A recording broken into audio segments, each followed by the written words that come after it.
કોમર્સનું form ભરી દીધું અને અમે બારડા 11 કોમર્સમાં એડમિશન લઈ લીધું. એટલે અમે 11 જણા ભણતા હતા. ઘણા મારા મિત્રો પણ અહીંયા છે, એમને યાદ પણ હશે આ કિસ્સો કદાચ. પણ આ કહેવાનો ભાવાર્થ એ હતો કે ઘણી વખત કોઈ અજાણી વ્યક્તિ તમે કારકિર્દીમાં ભવિષ્યમાં શું કરવાના છો એ નક્કી કરી નાખતું હોય. એટલા જ માટે આજ ખાસ હું તમને એ કહું છું કે ધોરણ 10 પછી તમારે કઈ લાઈન લેવી છે, અથવા તો ધોરણ 12 પછી તમારે કેવી જગ્યાએ એડમિશન લેવાનું છે, શું કરવાનું છે. આના માટે ખરેખર મોટા ભાગના વિદ્યાર્થીઓ સાહેબ અહીંયા આપણા પ્રાઇમરીના અહીંયા આચાર્ય સાહેબ બી અહીંયા ઉપસ્થિત છે અને હું પણ બારડા ગામ પ્રાઇમરીનો જે સ્ટુડન્ટ છું સાહેબ, ત્યારે ઘનશ્યામભાઈ ત્રિવેદી સાહેબ હતા અમારા. હવે તમને એક વાત સામાન્ય એવી કહું કે ભાઈ ઘણી વખત કેવું હોય કે વિદ્યાર્થીને એમાં એડમિશન લેવું છે એ ઘણી વખત બાજુવાળા નક્કી કરી નાખતા હોય છે. મતલબ બાજુવાળાનો દીકરો કે દીકરી છે એ જેમાં જાય એમાં આપણે એડમિશન લેવું, અથવા તો એના ફ્રેન્ડ સર્કલ જે છે એ જેમાં એડમિશન લે છે એમાં આપણે એડમિશન લઈ લેતા હોય છે. એટલે ખાસ હું તમને કહીશ કે જ્યારે આપણે કોઈ પણ ફ્યુચર એજ્યુકેશનમાં આપણે જ્યારે જતા હોઈએ ત્યારે એક બે વસ્તુ ખાસ ધ્યાન રાખવી જોઈએ.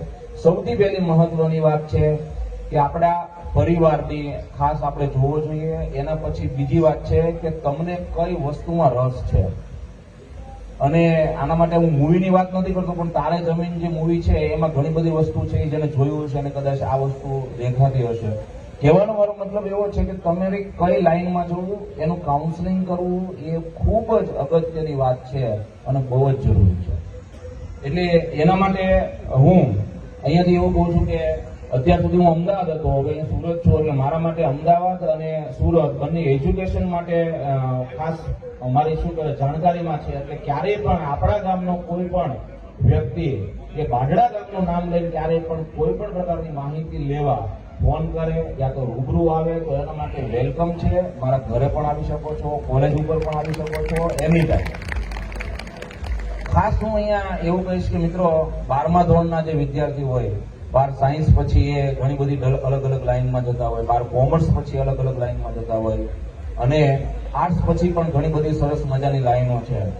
તો કોઈ પણ જગ્યાએ તમે જાઓ છો, તમે કોલેજમાં આવી ગયા છો તો મિત્રો એનું કહેવાય ને કે દાદાએ બહુ બધી સરસ મજાની વાતો કરી અને મારે એનું શું કે પુનરાવર્તન નથી કરવું, પણ એના સંદર્ભમાં કહું છું કે અત્યારે કળયુગ ચાલે છે અને એ કળયુગમાં આપણા બાઢડા ગામનો દીકરો કે દીકરી એ કોલેજના આજના ચાલતા જે અમુક પ્રકારના દૂષણો છે એમાં ક્યાંય પણ ન આવી જાય, એનું પણ એ જે વિદ્યાર્થી તરીકે, એ જે દીકરી તરીકે, એ જે દીકરા તરીકે આપણે એને ખાસ અને ખાસ ધ્યાન રાખવાનું છે. અને હવે એક જ મિનિટ મારે પેરેન્ટ્સ સાથે પણ એવી વાત કરવી છે કે 17 વર્ષનું બાળક થાય ને ત્યાં સુધી તો એ એમની જાતે જ એવું કહેવાય છે કે મોટા થઈ ગયા હોય.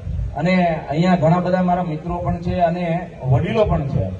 તો જે 1990 પહેલા જે જન્મેલા છે એમણે એમનો સમય કયો છે કે આપણે પ્રાઇમરીમાં જયારે ભણતા 1 થી 7માં ભણતા, 10મું ધોરણ 12મું ધોરણ પાસ કર્યું, કોલેજ કરી નાખીએ ત્યારે આપણા પપ્પાને કઈ ખબર નહોતી, કઈ ધ્યાન નહોતું રાખતા, તોય આપણે આવી જગ્યાએ XYZ જગ્યાએ આપણે પહોંચવાની ખૂબ સક્સેસ છીએ. એ વાત 100% શુદ્ધ અને સોનાની છે. પણ અત્યારનો જે ટ્રેડિશનલ યુગ છે, ઘણા બધા પ્રકારના દૂષણો છે એ સમાજમાં પ્રવર્તમાન છે. તો આવી સ્થિતિમાં આપણે એ દૂષણોથી કેવી રીતે બચીએ એના માટે હવે આપણે આપણો દીકરો જ્યારે 17 વર્ષથી મોટો થાય એટલે ખાસ એનું ધ્યાન રાખવું એ પણ જરૂરી છે. તો એના માટે શું કરવું? ઘણા એમ કે ભાઈ અમે અમારા છોકરાને ફીના પૈસા તો આપીએ છીએ, અમે એડમિશન લેવા સાથે જઈએ છીએ, એટલું જ નહીં પણ એને સમય આપો.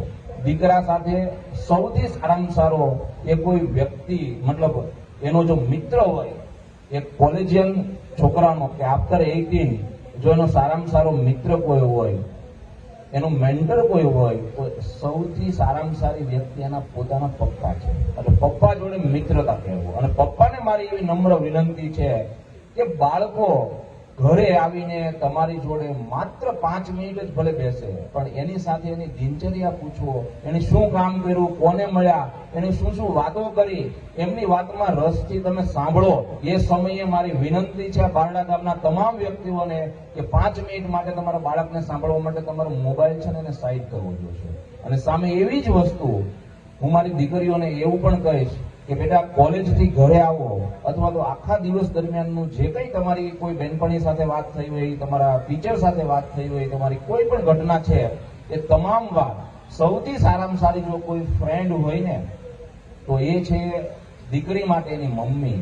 તો એ માતાઓને પણ મારી વિનંતી છે કે દીકરી માટે 5 થી 10 મિનિટ એવરી ડે એને ફાળવે. અને ખાસ કોઈ પણ પ્રકારની વાત હોય તો દીકરી આપણને કરતા ક્યારેય સંકોચ ન રાખે, એવી જ રીતે આપણા દીકરાઓ આપણને કોઈ પણ પ્રકારની વાત કરતા સંકોચ ન રાખે, એનું ખાસ ધ્યાન રાખજો. બસ આટલું અહીંયા હું મારી વાણીને વિરામ આપું છું. Thank you. આભાર.